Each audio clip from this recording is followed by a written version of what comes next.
Hello friends, I am Chevee. Welcome to my shed. How are you doing today? I hope you're doing well.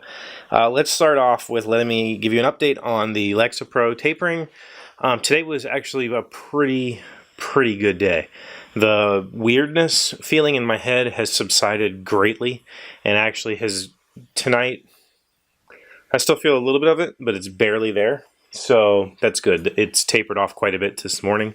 And I had a very good emotional day today. I had a few quips, a few little moments of sadness, but for the most part, I was pretty elated today. And I got a lot of good work done. Today's work from home day, so that was good. I told you yesterday that I had to, that I was going to get furniture today, and that was exciting for me. And I think that it is finally time for me to tell you this secret that I've kept for the last year, this deep, dark secret that really had a huge impact on me, huge negative impact on me, and has not allowed me to heal very much over the last year. My living room has sat empty for a year. Not empty, but it for the last at least 6 months it's been completely empty. And for the majority of that year, it was quarantine. And the reasoning is I had bed bugs. We had a girl that we had taken into our family her family got evicted. She kind of just stayed with us through all of that and lived with us for a couple of years. And on one of her visits to one of their various motels, she brought back bed bugs. That happened last summer, and I had them all the way through the spring. It's been my deepest, darkest secret. It kept me, it made me a hermit for a year.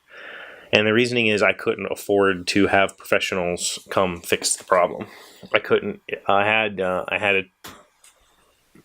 a exterminator come, and the estimate was $1,200 for my house, and I just simply couldn't. I had just lost my family, and my income, my sole income is paying for this place and everything. At that time, I was making about $6,000 less than I'm making right now, so I just couldn't. I couldn't do it. And so I turned to all of the various home remedies. They started in the living room because that's where she slept. They eventually made it into my bedroom. And what I did, I ended up quarantining the living room. I put a gate up so the dogs couldn't even go in there. So whatever was in there would eventually die. And I read a lot about them and found out that they could live up to 10 months, sometimes even 14 months without feeding. So I knew that it wasn't a safe place in the living room, but the worst part was my bedroom had them. And last fall, I told you, I've told you many times that I discovered in November of last year that I was ready to start thinking about spending time with a female, or finding somebody to spend time with. But I couldn't have people at my house. I could not invite anybody over. I could not put anybody at risk of catching these stupid ass bugs that I could not get rid of. At that time, I had been trying all of the various home remedies of borax and putting the little bug stoppers under the furniture, and the various things that you can purchase at Walmart for $20. None of that stuff works at all.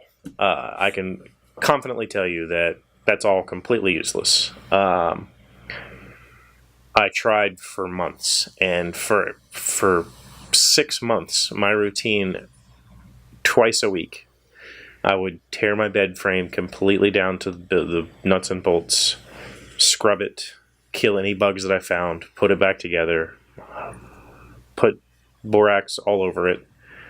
I had the mattress protector. I had the foot things, they go under the feet of the bed. I had everything, and it just did not help. They kept coming. It reduced the numbers greatly. Cleaned, scrubbed carpets, all that stuff helped reduce, but I just could not get rid of them. Sometime in the spring, I completely threw away all the furniture that was in the living room because, number one, it was junk furniture anyway. It had fallen apart from misuse, and it just needed to go. Number two, I just couldn't trust that the bugs there would ever go away on their own. And I was hoping that at least I could keep them quarantined to the bedroom. You know, I was buying the killing sprays, which are supposedly deterrents, so I'd keep my doorway sprayed and stuff so they wouldn't try to come out of that room, and then at least I could have people over in there. About the time I started talking about my friend coming over was when I hadn't seen a bug at that point in about a month. And I was confident that I had killed them.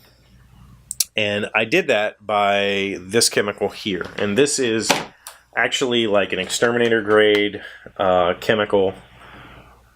This is called Transport Micron. It's kind of this gooey substance that you mix up a very small amount, like 2 ounces in a gallon, in a bug sprayer, and you spray. It kills pretty much anything. But it's completely non-toxic for humans and pets.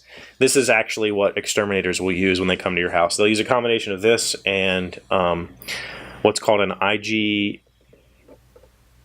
insect growth inhibitor or something like that. Like an ounce of IGR and this in a gallon, you're fixed. And I had to use it twice in my house. I used it once in the fall. And it helped, but it didn't kill everything. And I think it's because of that living room. And I did it again just within the last 3 months just to be safe. But this stuff, man, this made a huge difference. And this is essentially, you don't have to have a license to use this. It's nicotine is essentially what it is. It's a nicotinoid. And it has some natural killers in it also that some bed bugs are resistant to, but some aren't. But it also kills other things. And it lasts for a few months, or it lasts for a few weeks, and then you could respray, reapply. But that stuff saved my life. And because of that, I am confident now that this house is free of bed bugs and that I can have people in my house. 100% confident. And I now have living room furniture. So I'm going to show you this furniture. Please ignore how bad the rest of the room looks. The walls are terrible. When I bought this house, the walls were finished with primer, and they've never been painted. And it's just got handprints and scuff marks, and it looks horrible, I know, and that's coming soon. That'll be fixed very soon.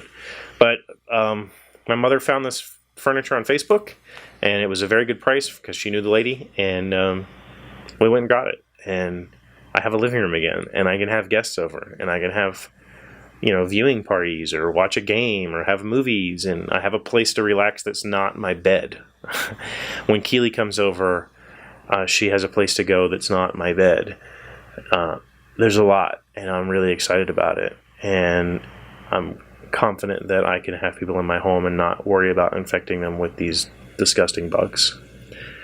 I've been bearing that secret for a year, keeping it from you over a year now. It's something I never wanted to talk about on the show because I was too embarrassed by it, and I didn't have the money to fix it, and it needed to get fixed. I needed to fix it on my own, and it just took time and effort and a little bit of money. That stuff was only like $40 or maybe $80 or something. It was less than $100 total, sprayer and all, to do it myself. But I have a house again, a home again. That means a lot to me.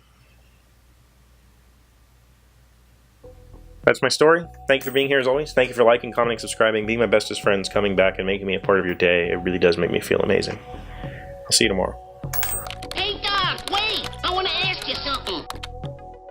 Today's random fact comes from Wikipedia. When did the Epcot Center open? Epcot is the second of 4 theme parks built by Walt Disney World in Bay Lake, Florida, near Orlando, Florida. It opened as Epcot Center on October 1st, 1982, and spans 300 acres, more than twice the size of the Magic Kingdom Park.